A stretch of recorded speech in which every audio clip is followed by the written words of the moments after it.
So hi guys, today we have another exciting guest with us at Token. He is trying to solve the problems with a very analytical approach with the power of data. Let's try to know Alistair. Yes. Hi, nice to meet you all. So Alistair, like how you started your journey in crypto, Web3, and what brings you in Dubai? Okay, so what brings me to Web3? I started in financial services, long time there, 10 years. Then I did a stint in Google. And in both of these roles, I'm doing research, I'm understanding consumers, using data to understand why they do what they do, okay? And then after working at Google, seeing the inner workings there, I thought, you know what? I think there's a better way to do internet. So I moved to the other side of the world. I joined a crypto exchange. And after about 25 years of doing data and insight and strategy and some innovation, I joined Protocol Theory. So taking all that Web2 knowledge and experience and putting it all full-time into Web3 and crypto. So what are the major pain points which you saw and you thought, okay, this could be a change which you can bring, because like after an experience of 25 years, you have saw a great problem which you can solve with this approach, and that's how Protocol Theory born and all.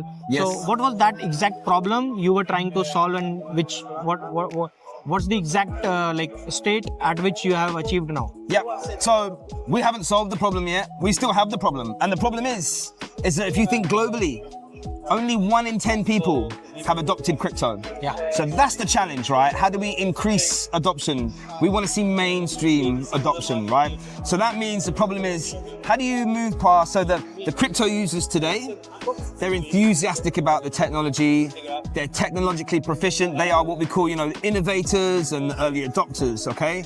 Next, we have to move to mainstream consumers if we want to continue the growth of crypto and Web3, which is Protocol Theory. That's part of our mission, is to help onboard the next billion users, right? So that's the problem we want to overcome. And the way we do that is by providing the industry with data on crypto users and the crypto curious. So the people who are using crypto today and the people who are going to be using crypto tomorrow. So we help them to understand behavior.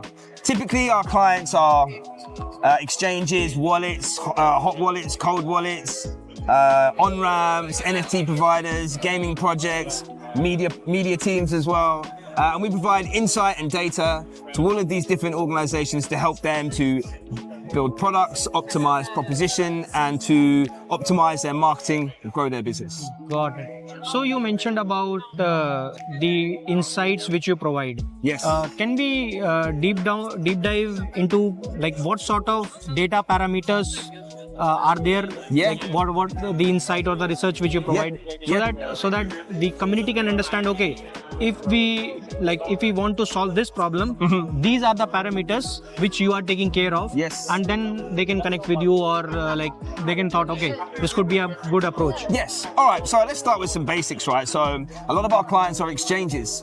So we help them, first of all, to understand in a given market that they're in, how many people are aware of the brand, how many people are familiar with the platform and what they have. Do they have copy trading? Do they have futures? What coins do they have? Do they have meme coins? And then we help them understand what level of trust and consideration the crypto users have for that brand. And then we can help them to optimize through that funnel, where they need to optimize their marketing, what messages they need to push. So that's very, very basic. But let's think bigger, let's think a more broader level. So, and we're here in Dubai, so we'll talk about Dubai. So we help all sorts of different players in the crypto industry understand crypto user behavior and cultural differences between countries. Okay, so we're in Dubai. Dubai has some of the highest level of crypto adoption in the world. Do you know what percentage of people in Dubai have adopted crypto? No. Have a guess. Almost 40%. Yes. Well, I see. He doesn't need our services. He knows already. So yeah, it's actually very high. It's about 37%. And what's interesting about this is that Dubai, officially, is still regarded as an emerging market, right? But it has higher crypto adoption than a lot of developed economies, all right? So it's higher than UK, it's higher than all countries in Europe, higher than North America, more than Hong Kong, Singapore, Australia. So why is this, okay? And so this is some of the insights that we try to understand. And a big part of the reason is because the people in Dubai, these people, they believe in crypto, okay? Two elements to that. One, they believe that crypto is going to play a big role in the future of investment, okay? That's number one. But number two, even more interesting, people in Dubai, more than most, they think that crypto is going to be used for everyday payments. And I find this fascinating because it's not legal tender, right? Only in very few places, right? Maybe one or two countries, I'm not even sure. El Salvador, I don't know. But that's really interesting because it's not legal tender, but these people and those nearly 40% of people, they believe that that is coming, okay? So this is a really powerful driver of adoption. And in other countries, so if we look, say, for example, in maybe Japan or UK or Australia, that belief is much, much lower, like 3-4 times lower, okay? And that's what is holding back some of that adoption. And you see that in all developed markets. They don't share that belief in the same way as we see in some of the emerging markets, right? And then the other thing, the really big thing that drives adoption in Dubai and other emerging markets is they have such a passion for new technology. So if you look at the proportion of the population that are what we call innovators and early adopters, very high in Dubai.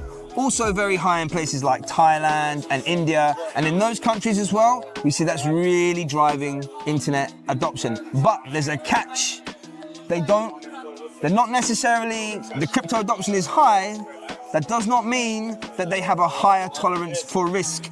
Okay, so when you think about what messaging you're going to use in places like Dubai or some of those emerging markets that I've talked about, you really have to balance that messaging. They are risk averse, but they love technology. So it's about balancing those two elements and using that in your messaging. So you're harnessing the drivers, but you're overcoming the barriers as well. So it's like a bridge which you need to connect with the belief and the technology so that it's creating the impacts and so that new people can join. Yes. Like it was a really great discussion, and we'll love to have in-depth discussion with you at our studio at JBR. Oh, at the studio. Yeah, great. Yeah, I'd love that. I'd love that. Thanks a lot.